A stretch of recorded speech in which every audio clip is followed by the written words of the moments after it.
പുറത്തിറങ്ങാൻ പറ്റാത്ത മഴയാണ് ഇപ്പോൾ 2-3 ദിവസമായിട്ട്. അതിനിടയിൽ കപ്പൽ മറിഞ്ഞെന്നും പറഞ്ഞ് മീനും കഴിക്കാൻ പറ്റാത്ത ഒരവസ്ഥയായി.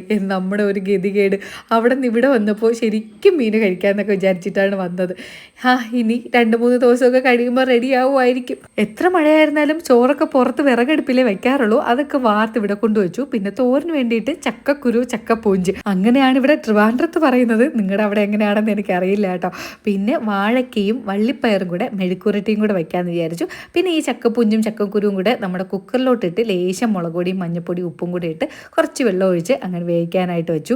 പിന്നെ മീനില്ലാത്തത് കൊണ്ട് ഉണക്കമീനേ ശരണം, ഉണക്കമീനും മുട്ടയും. ഉണക്കമീനിലേക്ക് മുളക് പൊടി പുരട്ടിയിട്ട് വറക്കാറില്ല, അത് പെട്ടെന്ന് എണ്ണയിലിടുമ്പം കരിഞ്ഞു പോകും. അതുകൊണ്ട് പച്ചമുളകും മഞ്ഞൾപ്പൊടിയും ഇട്ടിട്ടാണ് ഞാൻ വറുത്തെടുക്കുന്നത്. കാത്തൂട്ടിക്കും നനൂട്ടിക്കും വേണ്ടിയിട്ട് മുട്ടയും പൊരിച്ചു. അപ്പോൾ എനിക്ക് പെട്ടെന്ന് ഒരു ഐഡിയ, നമുക്ക് പൊതിച്ചോറാക്കിയല്ലോ എന്ന്. ഇവിടെ ആകുമ്പോൾ ഇഷ്ടംപോലെ വാഴയിലേക്ക് ഉണ്ടല്ലോ. ഇടയ്ക്ക് ഞാനിങ്ങനെ വിചാരിക്കുകയും ചെയ്തു, ഇതിപ്പോൾ നമ്മുടെ പൊതിച്ചോറിൽ കെട്ടാനുള്ള ഏകദേശം കറിയൊക്കെ മെഴുക്കുരട്ടിയുണ്ട്, തോരനുണ്ട്, അച്ചാറുണ്ട്, ഇതൊക്കെ ഉള്ളതുകൊണ്ട് ഞാൻ വിചാരിച്ചു അങ്ങ് പൊതിച്ചോറാക്കാൻ. എന്തായാലും എനിക്ക് കഴിക്കാൻ കിട്ടൂല എന്നറിയാം. അതുകൊണ്ട് ഒരു പൊതിയിൽ തന്നെ ഞാൻ കുറച്ച് കൂടുതൽ ചോറ് വെച്ചു. അവർ കഴിച്ചിട്ട് ബാക്കിയെങ്കിലും കഴിക്കാമെന്ന് വിചാരിച്ചിട്ട്. അപ്പോൾ അതിലോട്ട് ചോറും വാഴക്കയും പയറും കൂടെ മെഴുക്കുരട്ടിയും ചക്കപ്പൂഞ്ചി തോരനും. ചക്കപ്പൂഞ്ചി ഇങ്ങനെ കുഴഞ്ഞിരിക്കുന്നതാണ് എൻ്റെ ടേസ്റ്റ് കേട്ടോ. പിന്നെ ചമ്മന്തിയും മാങ്ങ അച്ചാറും മുട്ട പൊരിച്ചതും പിന്നെ 2 ഉണക്കമീനും. ഉണക്കമീനെ കാത്തോട്ടി കഴിക്കില്ല, അത് എനിക്കിങ്ങ് വെച്ചേക്കും.